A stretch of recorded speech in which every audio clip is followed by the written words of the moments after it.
रंजालि बैसागु बोथोरा सफैलायबाय। बयनिबो गामियाव जावरिखांबाय रंजालि बैसागु बोथोरनि दोहौ।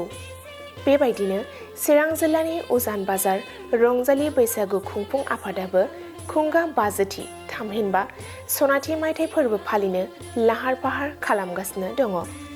फैगौ एप्रिल दाननि 15, 16, 17 आरो 18 खालाराव सानब्रैनि हाबाफारि लानानै खुंगोन रंजालि बैसागु फोरबो।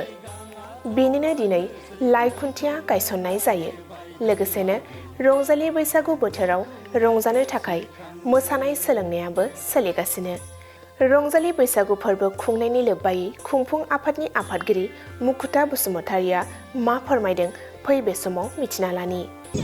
बयनिसिमबो खुलुमनाय बावहरग्रोनाय जाबाय। दिनैहाय जोङो जोंनि बिरहांगाव ओनसोल नाङैनो जोङो बैसागुखौ खुङै जोङो 50 बोसोर आगान होबाय। दा जोङो गल्डेन जुबलि जोङो खुंनो थांगासिनो दङ फैगौ 1, 2, 3, 4 बैसाग। दा बिनो जोङो दिनै लाइ खुन्थिया गायसनजेननाय गिबि हाबाफारि जों बेखौ आखायाव लादों। बायदि बिथिंखौ लानानै जोङो बे गायसननाय हाबाफारिखौ लादों।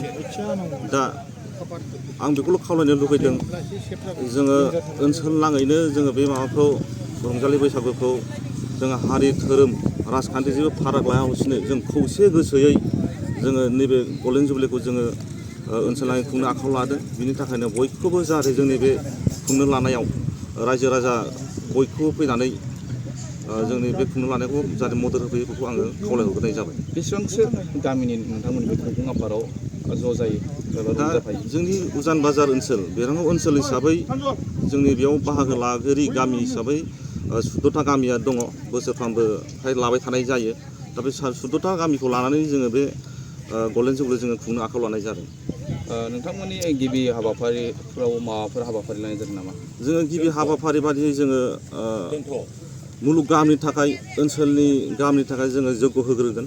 बिनि उनाव जोङो फिरफिला उरायहोनाय हाबाफारि थागोन। बिनि उनाव जोङो कालसारेल रेलि लानो सानदों। ओमफ्राय फैनानै जोङो ओनसोल नाङैनो ज' सेमिनार मोनसे जिरायनो सानदों। हयथ' हैदिनखालि जोङो मेगाजिनबो बेखेवनाय जागोन।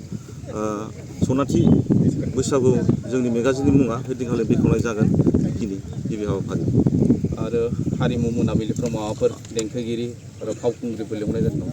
हारिमु मोनाबिलि हिसाबै जोङो 1, 2 बिसोर बेयाव जोङो ओनसोलखौ लानानै जोङो कम्पिटिसन बायदि बिथिङाव लानानै जों कम्पिटिसन खालायनाय जागोन।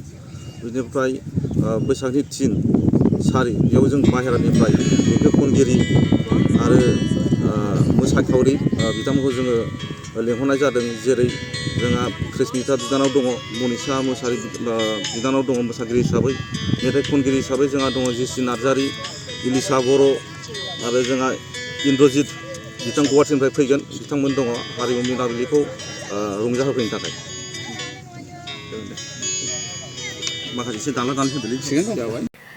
धेकियाजुलि बाथासिपुर हालामनि रायजो राजाफोरनि थाखाय गोनांथार फोसावथाय। धेकियाजुलि बाथासिपुर हालामनि आबि सेन्टार साखाथियाव थानाय बर' बिजोंनि फरायसालि दानसोरां एकाडेमियाव 2025-2026 बोसोरनि थाखाय गोदानै फरायसाफोरनि मुं थिसननाया सोलिगासिनो दङ। बे फरायसालियाव थाखो बिथराइनिफ्राय लानानै थाखो 9सिम मुं थिसननो हागोन। 2020 मायथाइयाव गायसनजानाय बे दानसोरां एकाडेमियाव नोंथांमोनहा नांगौ रोखोमनि फोरोंथायनि खाबुफोरखौ मोननो हागोन। जेरै फराफारि फोरोंनायनि अनगायैबो कम्पिउटार सोलोंनाय, गेलेनाय, आलादा थाखो फोरोंनाय जेरै इंराजि आरो हिन्दी आयदानि सायावबो जर'खायै फोरोंथाय होनाय जायो। बेनि अनगायैबो हौवासा आरो हिन्जावसाफोरनि थाखाय आलादा हस्टेल थानायनिबो खाबु दङ।